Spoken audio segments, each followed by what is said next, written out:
take the game from a young G. Is it Orlando? Yes. Let me just ask you point blank. Did you kill Tupac Shakur? I didn't kill Tupac.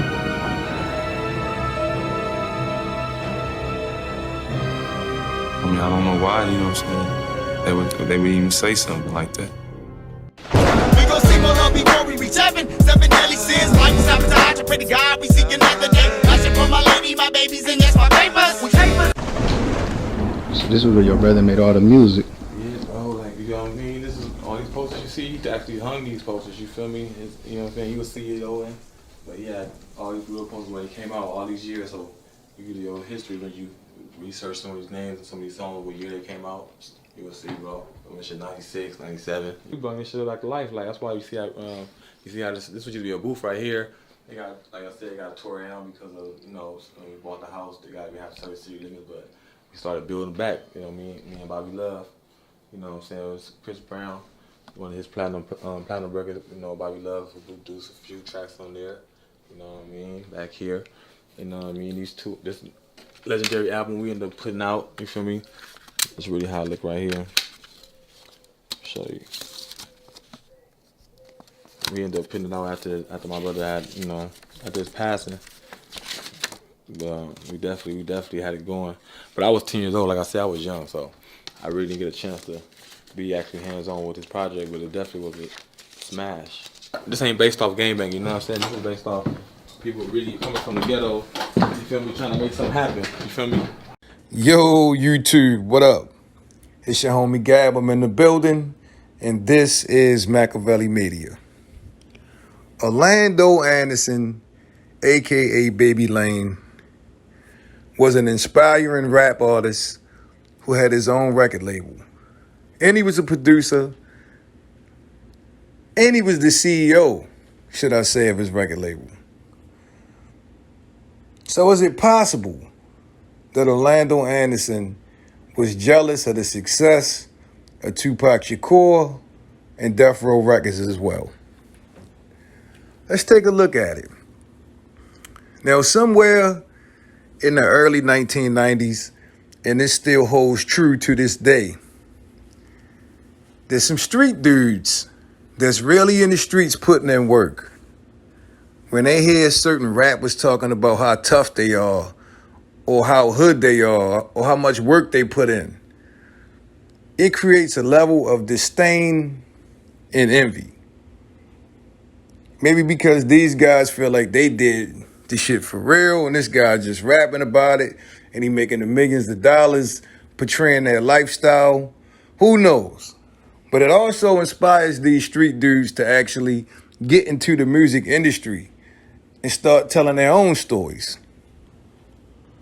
But there is a level of disdain for guys that's actively doing shit, watching guys that talk about doing shit. Now, we all know Tupac had street cred. Pac would bust his gun. Pac came from the hood in various cities, my city included, the city of Baltimore. But some would say Tupac was a rap star that liked to hang out with real gangsters. And on the flip side, some would say Orlando Anderson was a real gangster that liked to hang out with rap stars. And when the two individuals crossed paths, it changed hip-hop forever. Changed the music industry forever. And yes, Orlando did like to hang out with rap stars. He wanted to be one. We seen Orlando in an up-and-coming artist music video before. It's a fact that Orlando was hanging with Biggie and Puffy and Bad Boy Records. Orlando was hanging with BG Knockout and Eazy-E at Ruthless Records at one point. So he wanted to be in the industry.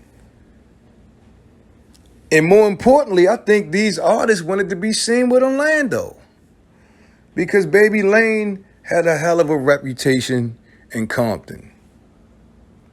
in California, period. I talked to some people from the coast, and all of them say he wasn't to be fucked with. But he wanted to do music.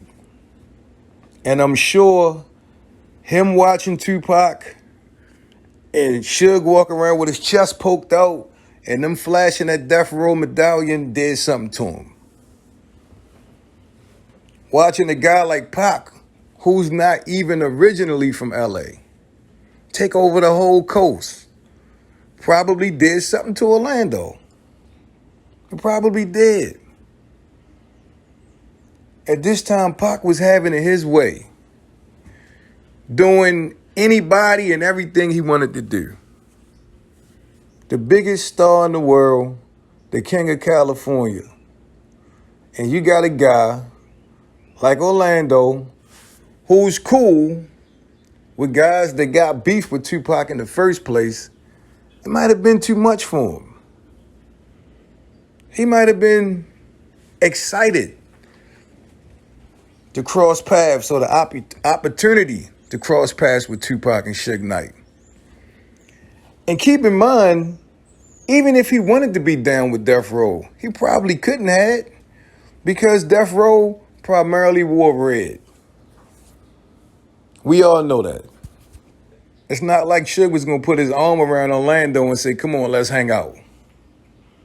Hell, Suge knew his uncle like that, but didn't publicly fuck with him. You know what I mean? Ain't look right. So, you got Orlando watching these guys have it their way, kicking up dust, running the music industry, especially in California. And he was on the outside looking in. And to make matters worse, he was the opposition.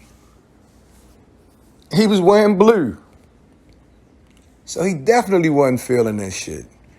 Even if he liked Tupac as an artist, it definitely still rubbed him the wrong way. He seen a Death Row chain. Allegedly, he took a Death Row chain. Now, what was that? That was some memorabilia? That was a souvenir? That how can they be so real and be so hard? And I got that shit. Now, I've yet to hear any of Orlando's music. His record label is called Success Records. His brother in a clip from the Real MVP TV showed off Orlando's studio. It was all in the beginning stages. But even Baby Lane, the alleged killer Tupac Shakur, had aspirations and inspired to be an artist and CEO of a record company his damn self. That's wild. That's wild to me. Who knows? What if Orlando even took Suge a demo tape before? You know, was he trying to get on with Bad Boy? Was he willing to do whatever P. Diddy and Biggie wanted him to do to try to get a shot at being a rap star?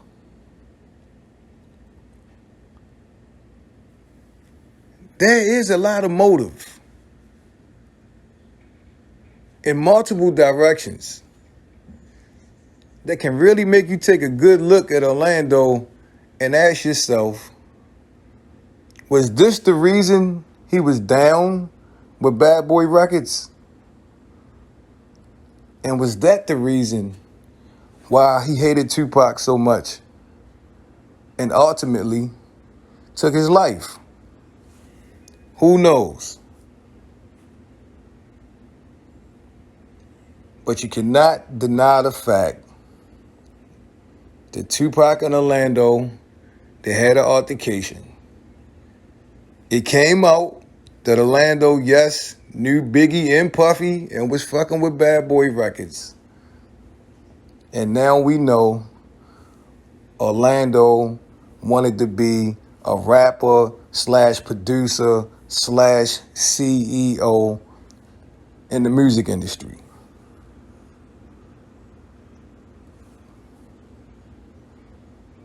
And does this explain why he was fucking with Death Row and Death Row entourage and Death Row members and Death Row artists from the jump?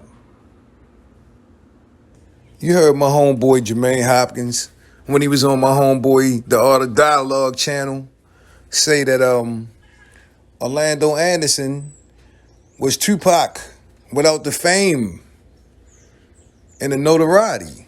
Like Orlando was doing the same type of shit, you know. Maybe Orlando wanted to get his name out there. And if Tupac is the realest and the hardest rapper in hip hop history, maybe Orlando was like, yo, I'ma smoke Pac. And that's gonna be my legacy.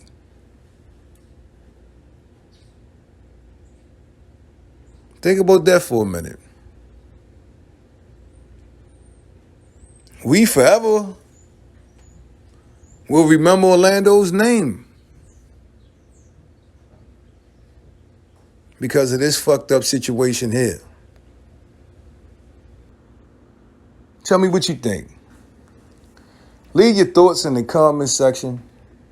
Don't forget to sub to the channel because this is MAKAVELI Media.